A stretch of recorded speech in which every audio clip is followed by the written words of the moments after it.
Hello বন্ধুরা, নতুন একটা মিনি ব্লগে তোমাদের সবাইকে স্বাগত। আর আজকের যে পার্সেলটা ওপেন করছি দেখো, এটা আমি পারচেস করেছিলাম মিশো থেকে। আর তোমরা তো কিছুটা হলেও বুঝতে পারছো ওপর থেকে যে কী ছিল ড্রেস। হ্যাঁ, দুটো অর্ডার করেছিলাম, তার কারণ হলো কোনটা ওর ফিট হবে সেটা আমি ঠিক বুঝতে পারছিলাম না। তো আমি সেই জন্য দুটো অর্ডার করেছিলাম, দুটো সাইজ আর কি।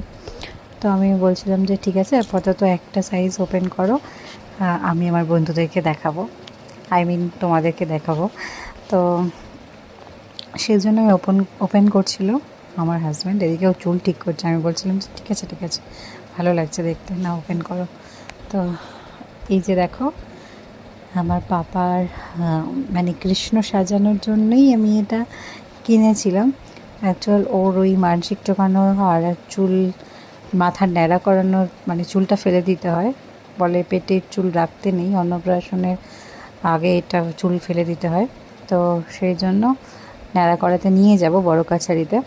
তো তার আগে এই ড্রেসটা আমি অর্ডার করেছিলাম আমার পাপাকে, মানে ন্যাড়া করানোর পর পরানোর জন্য। তো দেখো, পাপাও দেখছে যে নতুন ড্রেস, আর একটা বাসিও ছিল সঙ্গে, আর সাথে কাপড়ের একটা মুকুট ছিল, যেটা আমার একদমই পছন্দ হয়নি বাই দ্য ওয়ে। আর এটা দেখো, এটা ছিল ছোট সাইজ, তো এটা রিটার্ন করে দেবো আর অন্যটা রেখে দেবো।